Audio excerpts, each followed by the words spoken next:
What's going on, everybody? Welcome to Crunch Time. It's our Q&A recap for now the entire NFL draft. It's over. Feels like it went by so fast.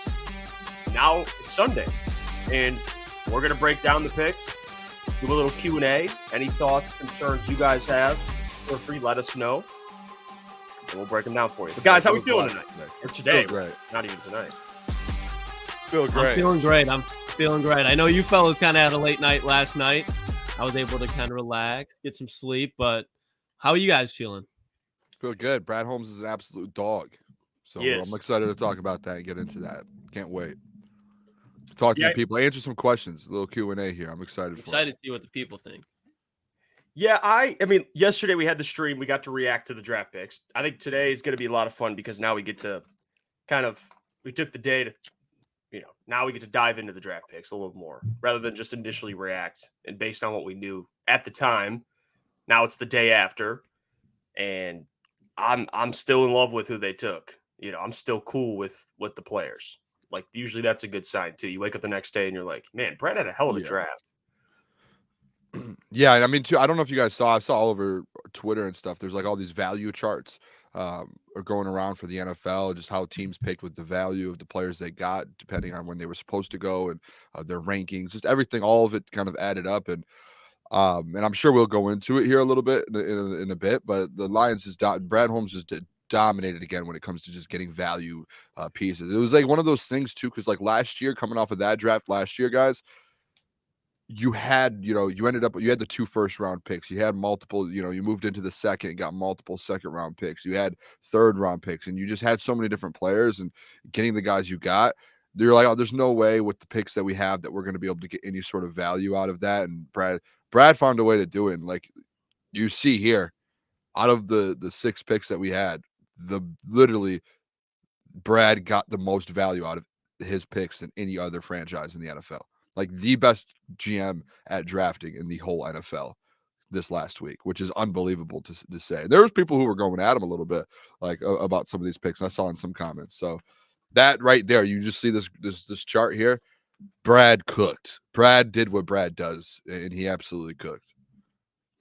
Yeah, and even for guys like specifically for me, like Enos Rakestraw, like I wasn't in love with him by any means, especially in the first round. But if you're telling me you get him in the second round, at pick 61, you don't have to move at all. The value in that makes it perfectly fine with me, especially when you look at where he can be down the road for this team. I mean, yeah, you look at the prospects. I mean, Terran Arnold, he was the 32nd overall prospect. Enos Rakestraw, 21st overall prospect. Makai Wingo, 39th overall prospect. And then you have Mahogany, who's supposed to go in, the top 90? So, and you got him in the 7th round. That's the value that you're talking about here. The players, where you drafted them, where they were projected to go, what kind of players they are. And even Brad kind of spoke about it too. Like, how the hell did Mahogany not get drafted in the 3rd, 4th round? Yeah, that's a guy we had Wingo as well. Yeah, we had him mocked in our. That's why I think like the 6th-round picks, the 2 6th-round picks, getting Wingo and Mahogany, unbelievable from Brad to in the shock. Like I'm shocked those guys were still on the board, and for Brad to say, hey, I'm going to move up and I'm going to go get these 2 guys and just kind of, I think that might be some of my favorite moves in this draft was his 2 6th-round picks, to be honest. I was actually shocked that those 2 guys. I love those. And real quick, Michael says, hey guys, are you guys also taking an in-depth look at the UDFA class or just breaking down the draft picks? We'll review the UDFA class. I know, Booner, you've been putting them out, who the Lions brought in. Yeah, I missed a couple, but there's a lot. There's a long list. Yeah, and that's usually Brad. It's funny, and we do this. We've been covering the draft now since, a couple of years with Brad Holmes. It's not just the draft that's fun, but it's also fun after the draft when you look at who he brings in, because there's some players there that probably should have been drafted as well. But yeah, we'll be taking a look at the UDFAs. We will. Does it feel? It feels like, just real quick with the draft, a lot of people. The only thing I saw a lot of people mad at is, and we did when we were doing draft stuff the last month. One thing we said is we need to get an edge, and we went no. There was no edge. I think that was the only thing I think a lot of people were a little like asking about. But then, like we said last night when we were doing the stream, Jeff, I think it just speaks kind of to the value of what this edge class was. Like he must have felt like there wasn't any edges that were going to make an instant impact that were worth actually picking where they were. So that makes sense, because there was edges like Gabriel Murphy. We had, there was people who had him going third, fourth round to the Lions when we did mock drafts. He went undrafted. Like there was edges that went undrafted that people had in getting picked in the draft. So maybe the edge class wasn't as good as we thought. Maybe it wasn't. It's a good thing that he didn't take an edge, because you were just going to take an edge and then he just wasn't going to be good, and then you're probably just going to go at Brad Holmes for taking a bad player. So he did what he had to do. That's kind of how I looked at it. I would rather, Lucas, Brad not reach for an edge because they need an edge. No, yeah, and that's how I feel positioned as always. I just thought, and obviously I was wrong, because it even showed with Dallas Turner falling to 17. I thought that at least in the second round, specifically second and third round, that this draft class was a little bit deeper, but apparently it was not. It shows, again, mock drafts, people like us, it shows nothing until you're actually on the clock and the GM's making that call, because we could love a guy, but then in reality, the GM's like, no, this guy has no potential for starting on this team anytime soon. Remember the quote by Colton Pouncey that we talked about on our show when he said that there's speculation that Brad Holmes is more confident in who they have with James Houston returning than people think. Yeah. And I know, and I'm not saying that it's right or wrong, but what I'm saying is it kind of, you parlay that into the draft, and he didn't even take an edge at all. I think that is because of the edge class, but also I said on the stream yesterday, if you're going to acquire an edge, to me, it'll be at the trade deadline. I think there's a deal that's probably on the horizon if this defensive line, because they got better. DJ Reader's an improvement. Mm-hmm. Lee McNeil's only getting better. Aiden Hutchinson's Aiden Hutchinson, so he's always going to be good. And then Davenport has question marks. Can he stay healthy? Houston, we know, when healthy, especially as a pure pass rusher, he can cause some havoc. Josh Pascal, hopefully he can continue to develop. But if it's underwhelming, Brad will do it. We'll do something at the trade deadline. I don't think it'll be like last trade deadline where it's quiet and you're kind of letting this thing play out. I think now they're in a new phase, like Dan Campbell said, and I think there'll be a little more urgency if it's underwhelming. The pass. He for sure knows. I'm not going to sit here and question Brad Holmes. He knows kind of how he's going to go about this and what they have in the building. The only thing for me is the guys that are in the building already.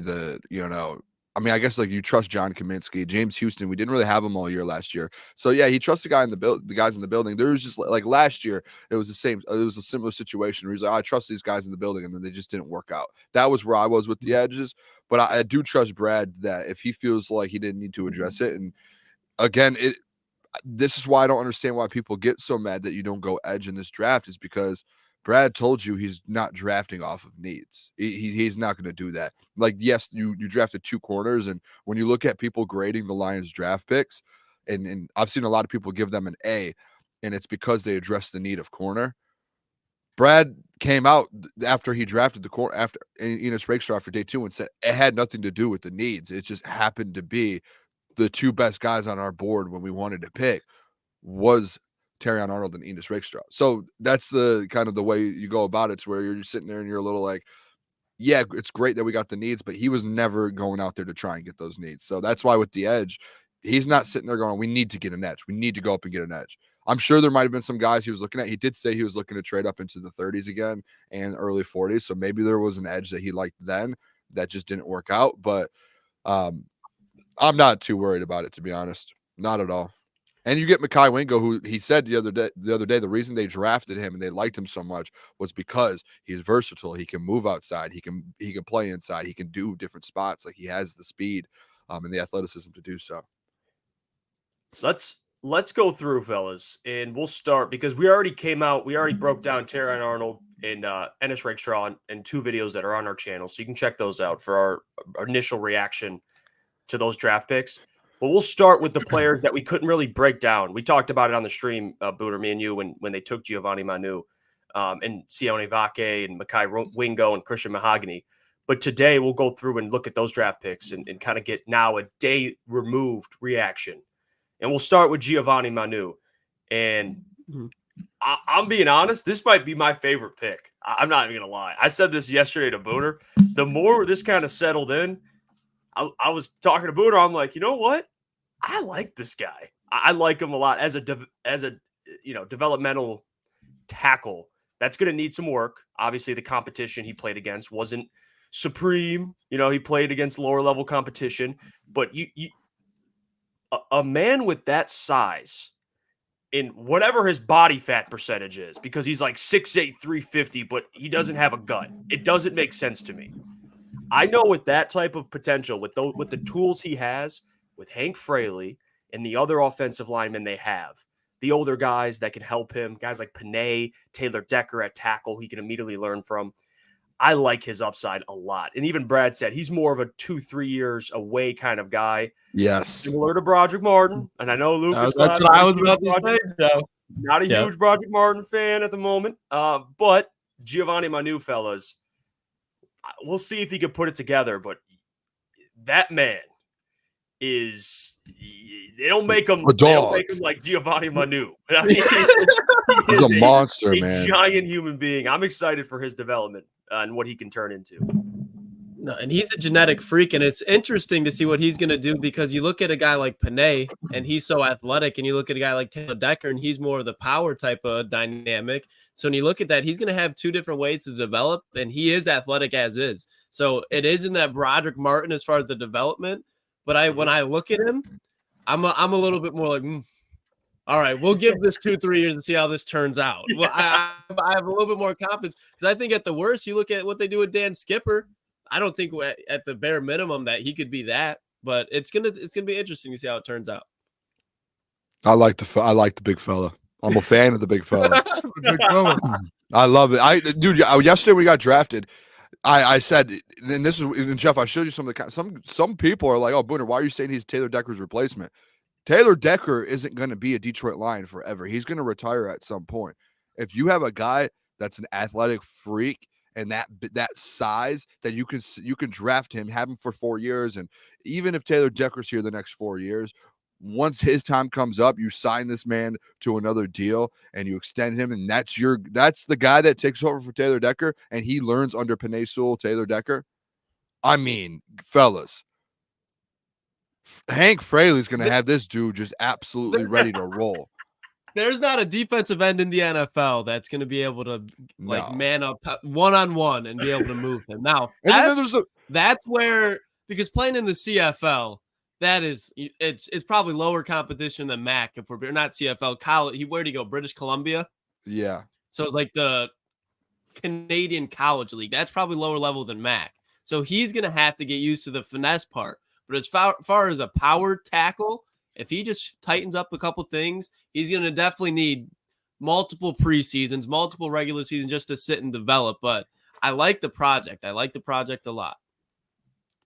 Yeah, it's intriguing what he can turn into. I mean, how they utilize Dan Skipper and what Dan Skipper's meant to this team. There's no way you can't convince me Giovanni Manu can get something out of him. Some points, somehow, some way, that man's going to get something. He's going to be playing somehow. There's no way. I mean, you put him in motion. Going to Panay's side. Going, yeah. Panay and Giovanni Manu. And Jahmyr Gibbs running behind him. Jahmyr Gibbs running the football. Oh, my gosh. Okay. That's scary. You're a corner. Let's just go corner for the sake of, fear. And you're looking up, and you're seeing these two massive human beings. They're paving the way. It's incredible. I like the draft pick. It was all for upside, clearly. Big fan. He could put it together. I think Giovanni Manu can be special. There was people, too, who were like, oh, he's too big. He's not going to be able to move. No, go watch his film. He might be 6'8". I think people were just. Go ahead, but I didn't mean to cut you off. No, I just people were just looking at his size and don't even look at his film. And I mean, the man's athletic. I was literally just about to say this. He reminds me of the Mayadas from he reminds me of those rugby players that people bring in. And obviously he doesn't have the rugby background, but you look at the rugby players, they're huge and they're athletic. So if that's what they're looking at, taking a Jordan Mailata type of development, but I don't know if he'll be quite that, because he's one of the best tackles in the league. But physically, he's got all the intangibles, and that's what Brad loves, all the intangibles he's got. You see, Joe Alt is they're not the same coming out. I want to make that very clear. But the thing they question about Joe Alt is his size. He's so big. He's 6'8". It really depends how quick can you move. And he ran a 4.9. So that was like the most kept secret. Like I didn't know any about this man at 6'8", running a 4.9. The vertical was crazy. I mean, he can jump too. So yeah, I'm excited for Manu's development. Athletic specimen. Specimen. They took him in the 4th round, 26th overall. At 32 in the 4th round, they took a man who seems like Klotz is a huge fan of when we broke it down. The more he watched film, and we all were on board with the pick once we understood how they can use Vaki. And he was a player that the Lions met with, and it just when you first looked at him and you saw his strengths and what he can do, you're like, the Lions are going to love that. All right, he's playing a little bit of running back. He can make plays on offense. He's playing safety. He's playing special teams. And I think really, and they already kind of came out and said it, and Sione talked about it, when he spoke with Ben Johnson, they're going to use him on offense a little bit. And he's kind of just I don't even know if you can classify him as a position. He's just kind of a weapon. Like, I don't know. He's kind of a weapon / special teamer. He's going to be able to play 3 phases of the game. I mean, I like Vaki. I don't mind it. This is definitely a pick where they just were so in love with the player and how the vision they had for him. They just said, we got to take this guy. Like, we just got to take this guy. He's just a fucking football player. And I think what people aren't really sold on him with, if they don't like him, is because he's a jack of all trades but master of none. And in my opinion, when Brad looks at that guy, he goes, he's a master of one trait, and that's being a damn good fucking football player. Because you look, I mean, they could use him in so many types of ways, not to mention special teams and how important that is specifically for the Detroit Lions, because as much as they use special teams to get the ball back into Jared Goff's hands. But he's 5'11", 210 pounds. He's not the biggest. He's not the smallest. He only ran a 4.6 140. But when you watch how explosive this guy is and just how physical he plays the Detroit Lions brand of football. And I think he fits the culture great. I think he's going to be a guy that contributes year one on special teams. But then you just watch his film and you watch him take a smoke screen against Washington in the house for 60 yards. You're watching him make impact plays on defense against USC. There's many ways for this guy to be a depth piece at multiple positions. And at this point where the Detroit Lions are, I think that's exactly what they need. And I think offensively, different player and different build. But when you look at how the 49ers manipulate Kyle Juszczyk, because he's not anywhere close to Christian McCaffrey as a runner, but he's still a good tight end if you want to put him at tight end. He's nowhere close to George Kittle. He's still a decent receiver, but he's nowhere near Deebo Samuel or Brandon Ayuk. I don't think Vaki's going to be lining up at fullback. But how they create those wrinkles to get Kyle Juszczyk the ball, it's not often. But when they go to it, it works, and it's an impactful play on the game. I think he could be like that offensively. Not this year, but you talk about 2-3 years down the road when the game slows down for him. I mean, he's a hell of a player. In high school, he played with Najee Harris, who was undoubtedly the number 1 running back in the nation at that point, and he put up 1,300 yards and 20 touchdowns as a receiver, and like 95 tackles, 4 interceptions as a safety, and then he took a 2-year break after high school, which is kind of crazy considering you look at a player like that, it's highly coveted. You think he's going to go straight to college football, but he goes on a religious mission, takes 2 years off, and he's instantly back at Utah and is an all Pac-12 safety, second-team All-American. So this guy can just play football. I love this pick. What you said, he found God in the middle of it all. Yeah, he was like, I need to go. He needed to lock in. Boone. Vaki, I'm curious what I'm a fan. What kind of plan they have for him. I mean, he's just a Swiss Army knife. That's what I put out yesterday on my Twitter. He's a Swiss Army knife that'll do everything. And Brad came out last night and was like, that was one of our favorite picks, one of our favorite guys in the draft. And he said he's shocked that he was able to get him. And the one thing that Brad did say was, we want him to play running back. We want him to be on the offensive side of the ball. And the reason it's you saw like what he could do. There was 2 games last year versus Cal and USC, to where in USC had to get like 200 over 200 all-purpose yards. Versus Cal, he had like 150, 170 or something like that. And to Brad's point, he basically was like, he did all of that, and he's never focused just on being a running back. He's never focused on just being an offensive weapon. Like, he never did that. He was on both sides of the ball. And Brad said, if we can get him if we can just work with him on one side of the ball on offense, and he can just like get all of the knowledge and training on being a running back and being a weapon, think about how good he can be then. And that's like, you don't think about that, because when a guy like him, when you're playing defense, offense, special teams, that you're doing everything. You're not just sitting there just getting great at one position. And when Brad came out and was like, if he can just like, if we can bring him in and imagine what we can do if he just focuses on this one position, how good and how much better he can get, what his ceiling could be at that. So that's what it sounds like they're going to use him for is they're going to use him on offense as a running back, a weapon. And they're going to say, we're just going to teach you this and we're going to get you really good at it. And I mean, that he's fast. He's a dog. And if he could go out there and get 200 all-purpose yards in a game in the Pac-12, which I mean, I know the Pac-12, but that's crazy. Yeah. That means you have a lot of potential. So if you could just sit there, and I know we love Craig Reynolds, but Vaki is an absolute dog. And if the way Brad spoke about it yesterday, it sounded like they want to just say, go work with Scotty Montgomery. Just go there. We're going to put you in as a weapon, and you're just going to focus on one thing and one thing only. And that's just going out there and being an absolute dog and running the ball and catching the ball out of the backfield and doing that. So I'm excited to see like his development in just one position instead of having to move around to 100 different positions. He's probably going to be really, really good. I wouldn't be shocked if at some point this year you see him make some big plays because of that. Because when OTAs come around and training camp comes around, he's just working with Ben Johnson and Scotty Montgomery.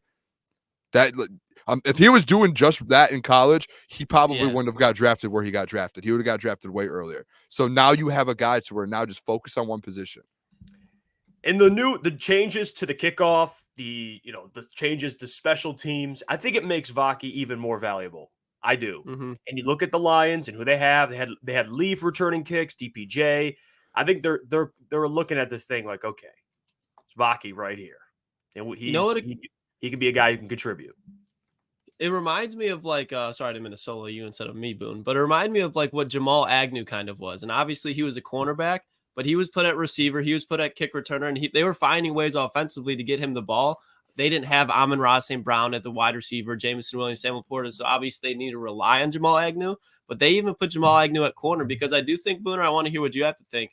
I do think we will see, especially in the preseason as he develops while he's younger, that he will be playing defense as well, especially like he's a perfect nickel / safety back that you could have back there. I mean, from what Brad said in this press conference yesterday, it sounds like it's just let's focus him on the offensive side of the ball, and that's it. And you do have depth on the other side of the ball so that you don't need to kind of worry about that. But maybe he does, just by the sounds of what Brad said, is the reason they drafted him and brought him in is strictly just we want him to focus on one thing and one thing only. That's the offensive side of the ball, and we want him to get great at that because that's where they see the potential. I could be wrong though. He could end up being on the other side. When you watch, it's just because he wasn't the best safety on his team because Cole Bishop out of there was the second round pick. I forget where he went, but when you watch him, it's just he's a very fundamental tackler. Like he does not miss a lot of tackles, and when he does, he smacks people. Like he's just a guy that when he either is on offense or defense just plays with his head cut off. So I just think that is value, especially depth wise. Like the only thing I see is just offense and special teams. Those are the two things I think that he ends up doing. Okay. By the sounds of it. And now if someone gets hurt, someone goes down, now you have someone you can move around and you have that, and you'll know more once they put pads on. Once he's out there and they're like, okay, this guy, they'll probably throw him in a couple different situations and see how he responds. But it's an intriguing pick, and they took their guy there in the 4th round along with Giovanni Manu. In the 6th round, they acquired Makai Wingo, defensive tackle out of LSU. And this is another value pick. Value. If you're on his X, he was putting the ... He tweeted that out because he kept falling. And he was like, uh-oh, I shouldn't be falling. He was supposed to be a top 90, 100. He was top 100 on everyone's board. At least at the and then he falls to the 6th. Lions grab him, get incredible value. And to me, this is, hey, we look at our defensive tackle group. Aleem McNeil, great player, needs a contract extension. DJ Reader, 29 years old. He signed for 2-3 years.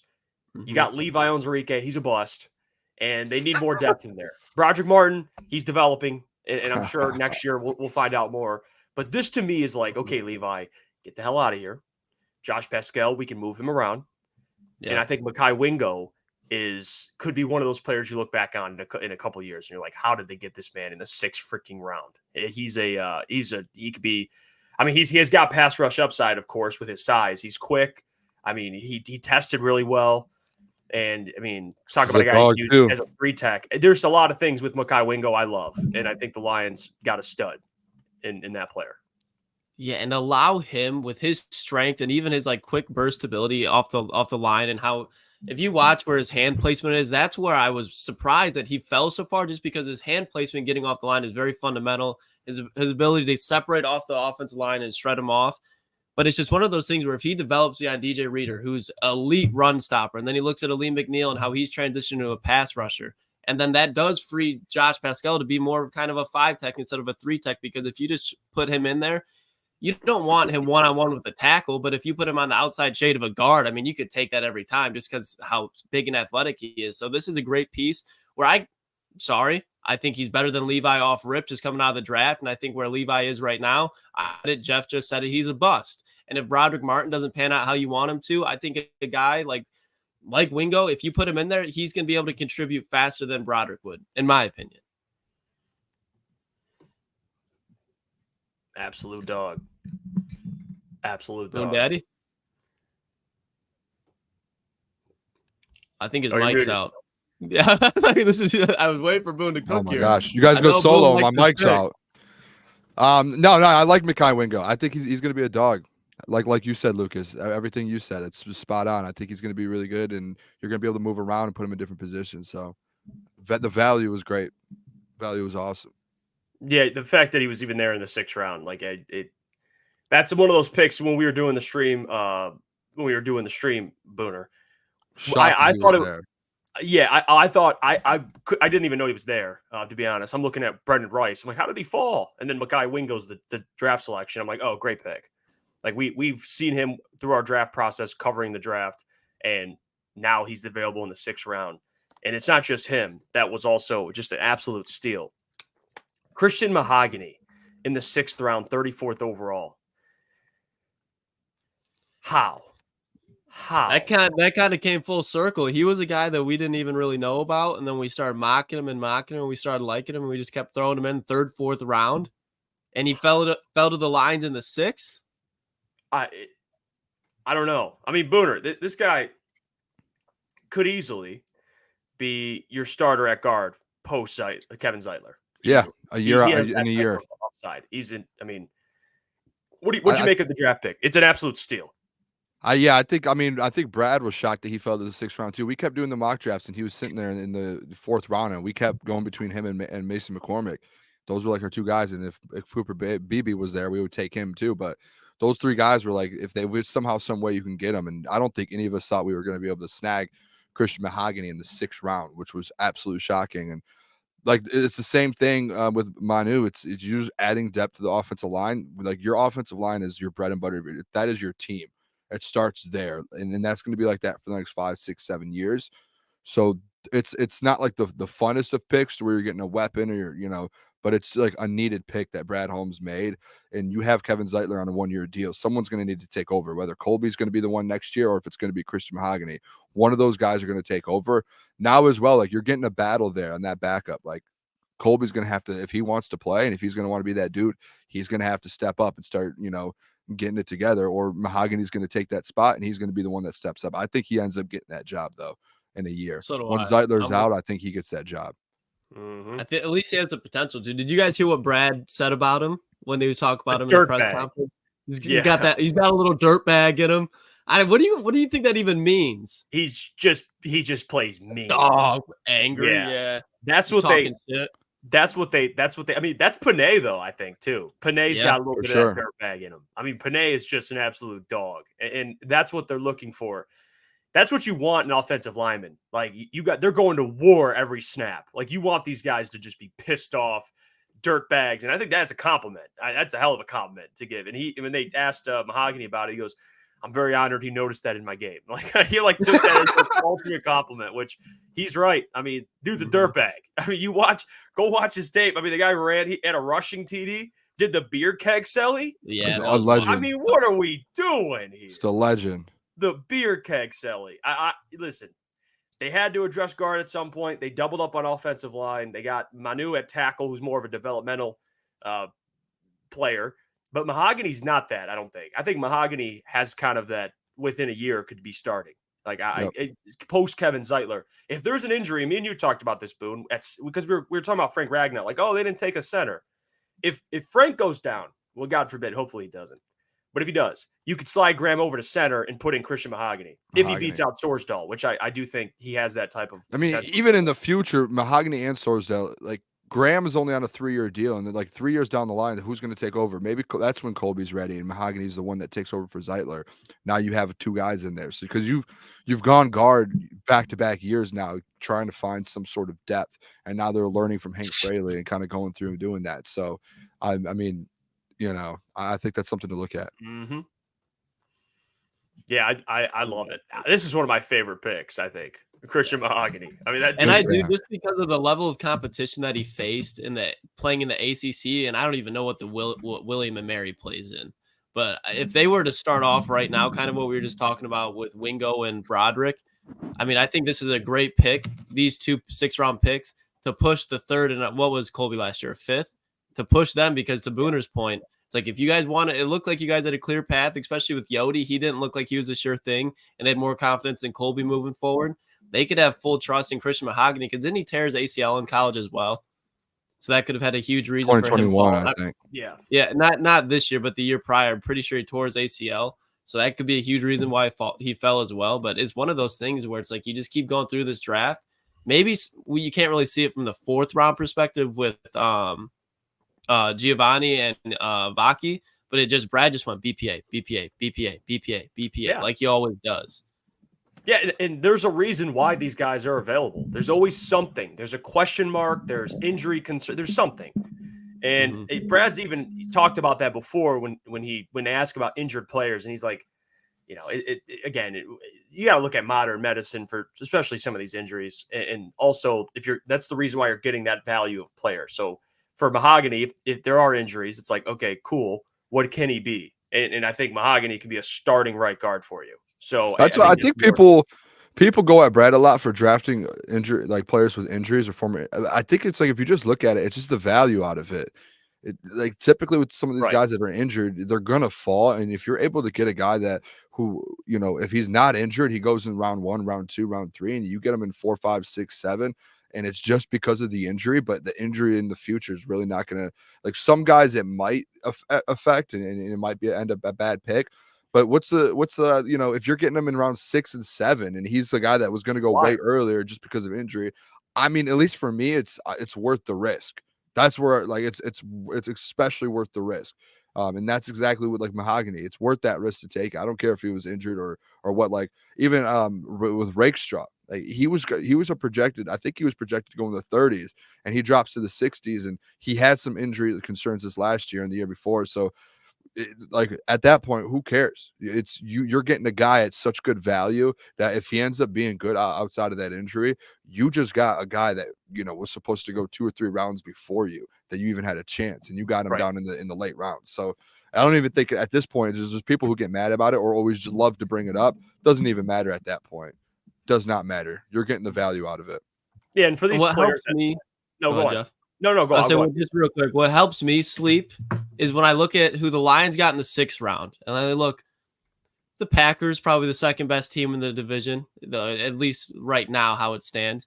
And then you look at they got Kalen King in the 7th round, and it was kind of towards the top. So it's like just realizing how Brad drafts, and it's like I don't think Kalen King would have ever showed up on the Lions draft board ever. And the fact that Goonta Goons is going to get Kalen King in the 7th, and you can get these 2 players in the 6th. I'm not gonna lie, how these teams are built. Kalen King in the 7th, I think, is decent. I'm just gonna throw that out there. I think that's like a 7th round draft pick. Getting Kalen King, just throw it out there. You might say no, but all right. Undraftable. Give him a waiver. Well, the whole thing about late round draft picks, and to Adam's point, like I think as Lions fans, we're used to Brad Holmes just finding absolute studs late in the draft. So now there's a microscope on every late draft pick he has, just because we know what he typically does.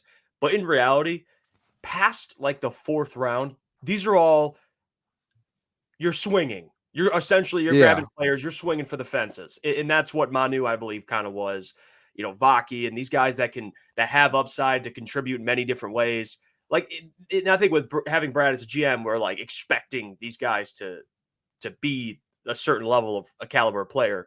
And I think that just comes with how good of a GM Brad Holmes and with his ability to identify talent. You know what I mean? Like he's kind of spoiled Lions fans now to where we kind of expect all these late picks just to be absolute dogs. Which would happen, but it's not usually the case with most GMs, except for really Brad and a couple other ones in the NFL. That's why you see him all the time in late rounds. I feel like trade up. He starts trading up. Like even if it's like 10 picks up or 20 picks, whatever it is. If he notices, it's so hard to hit on these late picks, and some GMs just can't do it. But he's seemed to have been able to do it. It's when he has his own board, and once he notices maybe there's a guy that's falling and shouldn't be falling, he's gonna go. I'm running after it. I'm going for it. I'm not going to sit here and wait for him to get to me.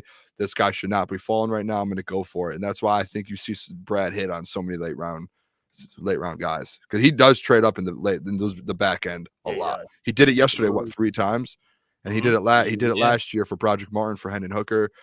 He's done it a ton. He loves to do it. I mean, when you look at the draft as a whole, and you look at who they drafted, they had 6 draft picks. 4 of them were all defensive players. 2 of them were offensive players, and the only 2 offensive players were a guard and a tackle. Yep. So they were only offensive linemen, and the other 4 were defensive players. Which again, that's what I asked for. We talked a lot about wide receiver. You know, we talked. That was the other offensive position. Me and Klotz went at it about a wide receiver in the first round. I felt a certain way.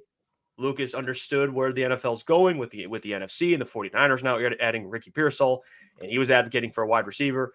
Me and Boone were kind of in lockstep with that. Where are you guys at? They didn't take a wide receiver. I know we were out live, Booner, for however how long yesterday, and Brendan Rice just kept falling. The Chargers eventually crazy. But there's part of me where I'm like, you could get this guy for great value here. I'm happy with who they selected. But looking back, they didn't even take a single wide receiver. They signed one, which we'll get to the UDFAs in a little bit here. But just off the no wide receiver actually drafted, and then we'll get to the UDFA, Isaiah Williams. Your reaction to that? And Adam's about to be pissed, but they believe in that boy Jamison Williams. I can tell you that much. They believe that he's going to be the clear wide receiver too, and the Donovan Peoples-Jones, Khalif Raymond, Antoine Green, they're good at depth. But Booner, you can take it after this. I just think all it is they believe in J-Mo's going to take that next step this year. Yeah, I don't even think just J-Mo. I think DPJ too. I think they think DPJ is good enough. I'm not going to lie though, guys. I do think they end up signing someone like a DJ Chark or something. You don't just like have the exact same wide receiver room as last year and then lose your second best wide receiver and then not add one weapon. I don't see that as maybe, but I just feel like they're probably having conversations with some free agents still, like DJ Chark, Odell's out there. There's like some names out there that you could make an argument for that will help the football team. I'm not shocked though they didn't go wide receiver. I don't think they must have, like, value wise, they must have not liked anyone. Brandon Rice, they had multiple chances to take Brandon Rice and pass on him, Jeff. We were sitting there every single time the pick came up. You were like, Brandon Rice, passed on him, just kept passing on him. And there was a lot of wide receivers they passed on throughout this whole draft. So I don't think they look at it as big of a need. It feels like a need that if you're going to fill it, you're going to fill it through free agency with the vet. That's where I kind of, my mind goes with it. Yeah, I'm not upset at all. I'm not. And I think they did the right thing here. Their offensive line, I said it's the cog in the engine of this offense. Like, it's so important that you keep these guys not only healthy and add depth, but you also continue to plan for the future. You at least have, plans for post Kevin Zeitler, post Taylor Decker, post Frank Ragnow. Like, you have to keep thinking forward. And Brad does that, always looking 5 years ahead, but especially this offensive line. Like, it's what makes this offense go. Their ability to run the football, protect Goff, allow receivers to get open. It's the identity of this team, right? When Brad's first draft happened, it was Penei Sewell and he went defensive lineman. It was build from the trenches out. So I'm happy. I'm happy the 2 offensive players were obviously Manu and Mahogany, 2 offensive linemen, and I have no problem with it. But they did go out and they signed some UDFAs, which I will go through. Booner, I know you're more familiar with a couple of these guys. I know Klotz we'll get to some of these names. Maybe you are as well. And I know a couple of these names, but they did address different positions. We'll start off with the first one. They signed wide receiver Isaiah Williams. from Illinois. And you look at what he did at Illinois, and again, pretty productive football player. I mean, at least when you look at what he did in college, caught a lot of footballs. And I think that was it was intriguing. I mean, he was undrafted, and they find a guy that, again, he can come in training camp, battle for a spot, and if he shows out, man, you might have just got an undrafted free agent stud. Because you got to think, too, a little fun fact here. A lot of the NFL, there's a good portion of the NFL that's undrafted free agents, by the way, in case you didn't know. So I think we lost Klotz here. Well, Booner, what'd you think of it? Isaiah Williams out of Illinois. I thought it was great. I saw something too that was like over 70% of his yards are yards after catch. So like it feels like he's a playmaker. Yeah. So he catches short routes, make a play, and he'll go. So I love it. I think it's just giving other guys. And I saw someone put in there Isaiah Williams, wide receiver number 6. I think there's an opportunity for some of these free agents, these undrafted free agents. Maybe not year one, you're going to see some of them sit here and blossom, but there might be one or two that show out and show up, and especially like a guy like Isaiah Williams. I talk about it all the time, Jeff, is when you come into an offense that's already established in the top 5 the last 3 seasons with Ben Johnson, if you're good, it's like Amon-Ra St. Brown his rookie year. Obviously, they weren't great then, but at some point, if you're just that good and you know you're a playmaker, they're going to find a way to fit you in and make plays. Like Amon-Ra St. Brown, you saw that the second half of his rookie year. He's just a dog, and he just wants to play football. And they started finding a way to get him the ball, and he started making plays. So I don't think Isaiah Williams is going to be like that, but these are just more so just for all of the undrafted free agents. Like there's going to be maybe a couple that, are going to kind of surprise you, and hopefully one or two of them hit, so you have some more, more pieces that you have here. I like Isaiah Williams though. I watched some of his film today or last night, and he's a dog. He's a yak. He's a yak guy, and that's what it feels like in Ben Johnson offense. He's gonna find a way to get you open. Can you make plays out of it? That's a guy that he's showed at Illinois that he can make plays out of that. So I'm a fan of him. I'm interested to see what he does.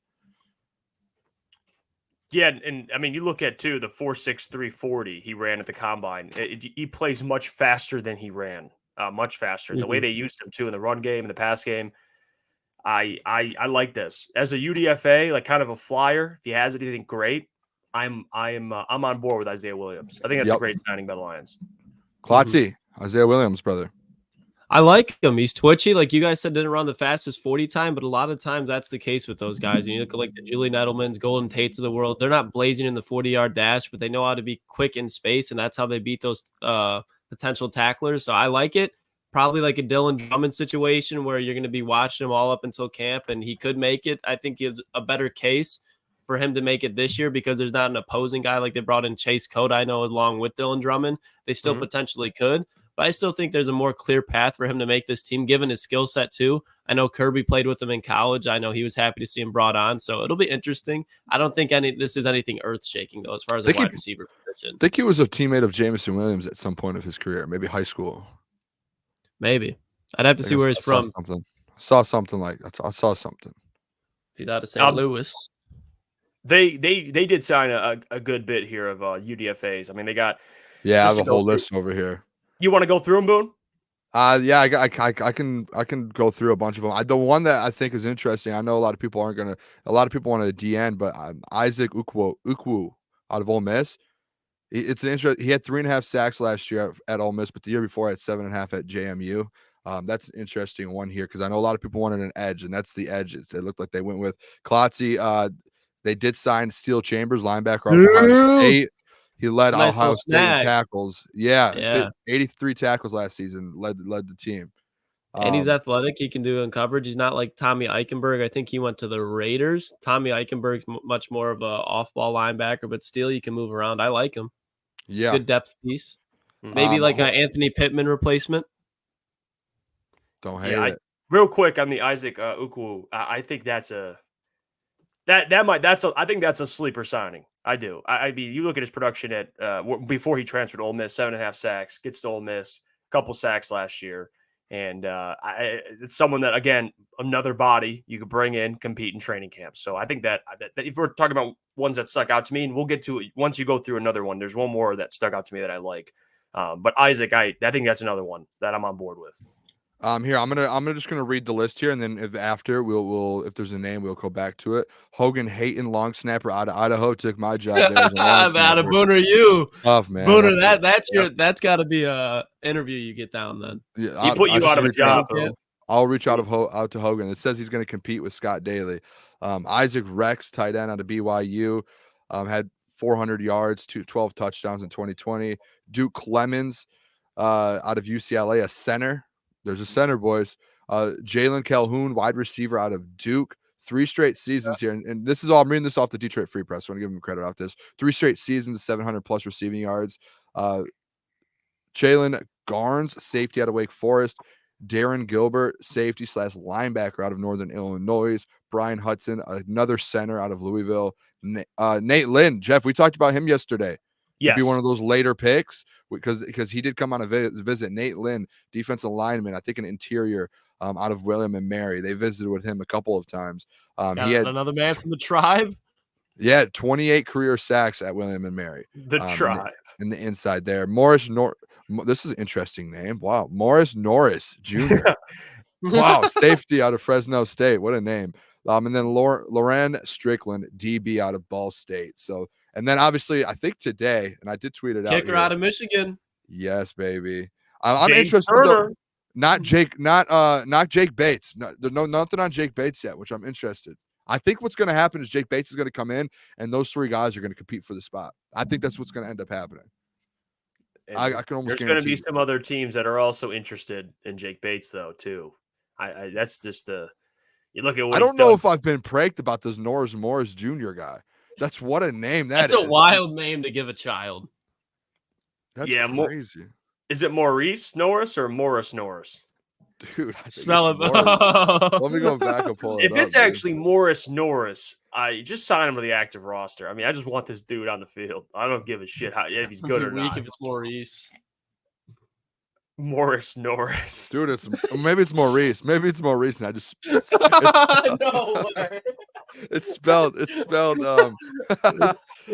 yeah. It's spelled Morice. Yeah, it's definitely Maurice. Maurice. Morris. My bad, Maurice. Hey, it's so bad. I would feel like I'm getting pranked. Oh, Boone, I love that. Oh, I'm so sorry. That's great though. I mean, I'm gonna start calling him Morris. I hope we get to meet him, dude. Imagine Brad is going through all the undrafted guys. Oh, He's man. like, is this guy fucking real? He's looking around. Morris Norris? Are you kidding? What a name, dude. Just sign him, man. At this point, we gotta get him. We gotta get him on the show at this point. We have to get him on the show now. 100%. I'm not great at spellings too. Yeah, I'm not great at reading. It's okay. It's all good. You know what? A player that they did sign, undrafted free agent, that I do really like, Duke Clemens, the center out of UCLA. I like that pick. Yeah. That there's some depth there at center, and I think he could very easily compete and be depth there at center because they don't really have anybody to back up Frank. They have players that can play center, but they don't have a true center.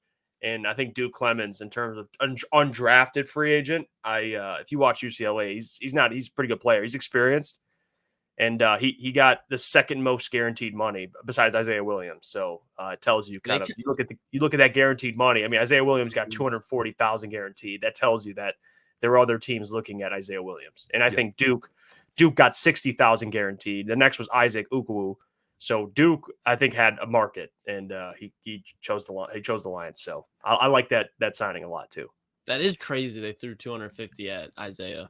Yeah, he definitely had a market. There was definitely other teams calling him. So you got to up that guarantee. That's good though. That's good that you got him because after that, then honestly, oh yeah.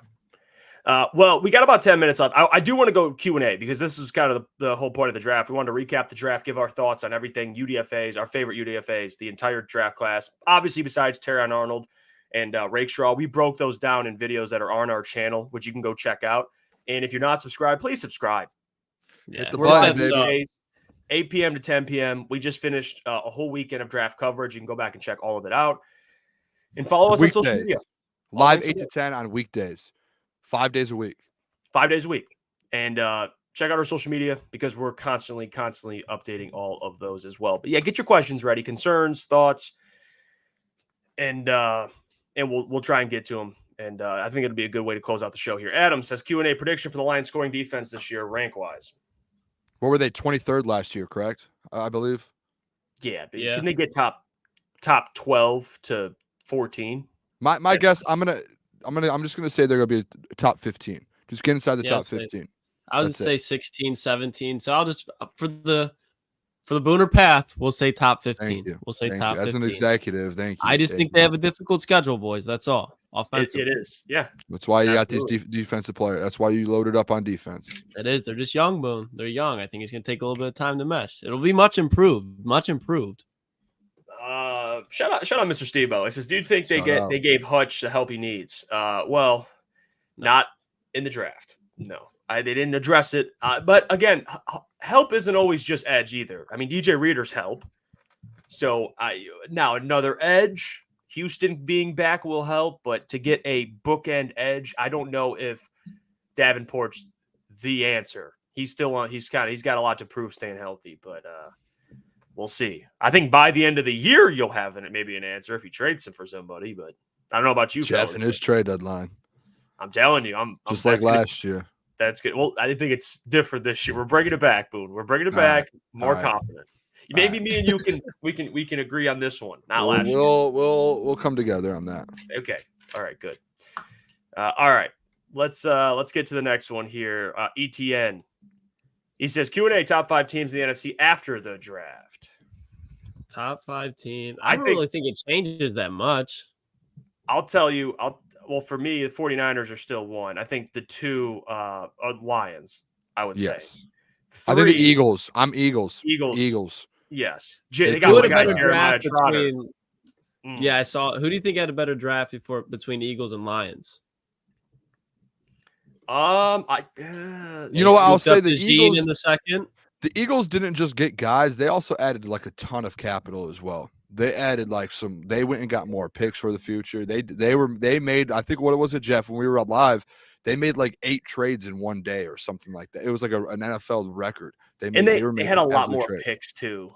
So they had a lot more picks. I loved the first 2 selections. I love Trotter and I love Trevor Keegan. I thought they had a solid draft. And Adam put in there the Packers. I don't hate that because I love their defense. Yeah, they needed to address defense, and they addressed defense yesterday in a big way, or 2 days ago in a big way. I would say the 3 for me is the Eagles. 4, I'll go Rams. I'll go Niners, Lions, Eagles, Packers.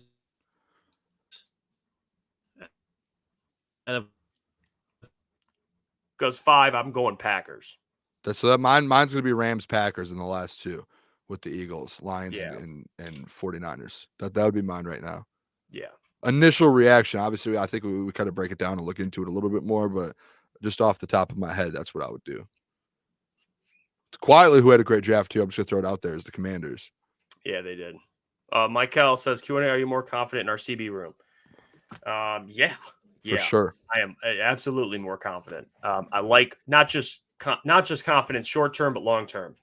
I think now you're seeing more of you see a cornerback room that can be something for not just 2 years, 3 years, 4, maybe 5. You're talking long term with Terrion Arnold and Rakestraw. I think those 2 guys, they're going to be here for at least 4 because given their contracts, but they're good players, man. You keep those guys around. You got your secondary, at least at corner, you got it taken care of. So I'm cool with it. The fact they drafted Rakestraw makes me think now you try and get an extension done with Carlton Davis and you run with them for the next 4 years. That crew. Yeah. And you just let that go. You think that gives more of a chance to re-sign Carlton? I think there's an opportunity to, and obviously you could say, well, maybe one of them could take Carlton's spot and be, but if you end up getting Terrion Arnold, who's CB1, and Carlton ends up turning to your CB2, and you can keep them all there, and Enos Rakestraw's out there getting you have such a good corner room. You don't want to fall into the hole that you were in the last 2 years again. You do not. I think if they were for Carlton to re-sign, it'd have to be cheap. You know what I mean? Maybe just to your point, like if you're keeping them around, you'd want both those guys to kind of surpass them. So you don't want to have a lot of money tied up there. Yeah, Yeah. 100%. But maybe you just sign them through through until you have to sign those two guys, True. and because those are both on rookie deals. I mean, and you have Terrion Arnold on a 5th-year option as well, and then you have Rakestraw Then for a Meeks 4th. chilling. Yeah, so like if you can get him for another 2 years, and then when he ends up leaving, now you have the money to free up from him to pay. You can extend Terrion, you can extend Rakestraw if he ends up working out. Michael says Q&A players at what positions is Brad signing in free agency over the next 2 weeks? I would say if I had to pick one confidently, I would say wide receiver. I think there's still guys out there that are pretty good options to have to kind of. I think DPJ, if they don't, I'm still fine. But I think if there is one position, you'd probably point to that. Maybe another safety, but I don't think so. I don't know. They got a lot of things kind of checked off here, boys. I don't know if they're in too much of they're scavenging for free agent signings, but I would go wide receiver and either safety. Yeah, I would probably go those 2 positions. So that's where I'm at with it. Let's see here. I wonder if there's any edges available in free agency. We have to take a look at that this week. Now Yeah. that post draft. Let's see. Jesse Adams says, Q&A, Jeff and Lucas, do you think Rich Eisen had a massive boner when Blake got drafted by the Rams? LOL, real talk. Do you think the Lions may have signed another vet safety or DN for training camp? Maybe. To answer the first question, yes, I do. No doubt Rich Eisen had a boner when Blake Horn went to the Rams. And then the second, I don't know if your thoughts on that. I mean, I'm not having this conversation with Jesse anymore. And then, do you think the Lions may sign another vet safety or DN for training camp? Yeah, I think Brad just brings in bodies. So I wouldn't be shocked. But I still think wide receiver they should bring in, compete a little bit. We'll see. We'll get to the next question here. All right, Phil, is Stafford itching to beat the snot out of the Lions? I mean, I feel like that always is going to be with Stafford. Yeah, I think he's always just going to want to whoop the Lions' ass. I don't know if he ever will, though. We'll see. This year will be a big one. Donald. Sarah, Q&A, who had a better draft between the top teams in the NFL? Top Lions. 16. The Detroit Lions. Brad Holmes. There's no other answer. I'm trying to honestly. We've only covering one team's draft, so I check on other teams, but I really like Philly's draft. I think it's between the Lions. The 49ers had a really good draft. I know the Ricky Pearsall thing people question, but just look at who they drafted in general. I thought they had a pretty good draft too. I'm gonna go with the Lions, but right under them, I would just say the Eagles. I'd say the Eagles. I'll probably just give it to Philly just because I like, as a player, just if you're going pure players, at least looking outside the draft by one day, I like DeJean better than I do Rakestraw, but I don't hate Rakestraw by any means. Yeah, and also I totally forgot the Ravens. They had a pretty good draft too. Yeah, they took Nate Wiggins 30th overall. Honestly, yeah, the Ravens. The Ravens are. I mean, they got Nate Wiggins, Roger Rosengarten, Adisa Isaac, TJ Tampa. They got Devin Leary in the 6th round. Little backup there, but Devontae Walker. I mean, dude, why do the Ravens always draft well? Jesus, dude. They got Ted Walker too. Yeah, they had a good draft too, man. Lions are in that group. I mean, the Ravens, I would even argue probably they're up there too. Shoosh. And the Cardinals. And the Rams got Cameron Kitchens, so they did really well. Look at the Rams. I forgot the Rams got Kitchens. Verse, Fisk, Cameron Kitchens. 4 defensive linemen. They got a bunch of defense linemen. Yeah, they did really well. And the Steelers, like Steve said. They got the Steelers got some dogs, man. Oh, the Steelers got some dogs. They got Troy Fatanu, Zach Frazier. They got Roman Wilson. The Steelers got Roman Wilson. Yeah. Peyton Wilson out of NC State, Mason McCormick, Logan Lee, Ryan Watts. Yeah, they what a draft for the Steelers. A lot of teams did good. It's a good draft. Last question. We'll go to Mike Reed. Q&A. Out of the draft picks, who do you think will be a training camp standout? Vaki. I think Vaki will. I just think Makai he's going to make so Wingo. many plays. No, I think Terrion Arnold's going to go in there and dominate, to be honest. That's an easy pick, though. I think Terrion's going to go in there and he's going to be a dog, like right off the rip. Think I'm so? gonna go. Okay. I'm gonna go with Rakestraw. I think Rakestraw. Really? Okay. Yeah, I think Rakestraw goes out there and people are like, "Oh, this is why they doubled up on corner." Like, I think that he's gonna make people I think people forget who he was. So, second round pick, and I think he's gonna put some attention on himself. He's gonna stand out in training camp because Terrion, I think we would expect he should go out there and kick ass, but Rakestraw, I think will go out there and impress. Real quick before we get out of here, I do want to acknowledge 501st Legion. Thank you for the $2 earlier. I wanted to make sure we get to you. He says Manu going to get double reverse for a TD. Yeah, I'm not. No one wants to tackle that man. So, That'd be terrifying. Yeah, no one wants to tackle that man. Holistic Healer. Thank you for being a Crunch member. Shout Welcome. out. We appreciate Shout you. out. And we also appreciate all of you for tuning in because this was a lot of fun. We'll be live tomorrow. Don't forget 8 the to like 10 button. PM, Monday through Friday. Make sure you hit the like button on the stream. It does help support the channel and it pushes the stream out in the algorithm. And don't forget also, you got to subscribe because about 50% of the people who watch this content, 50% of the people who watch the content are not subscribed. So got to do that. Support the fellows. We appreciate you. It was a fun weekend.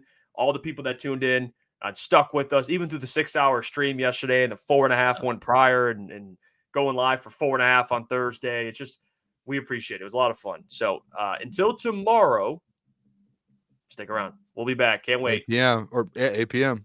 8 p.m. to 10 p.m. We'll see you then. Peace. Peace.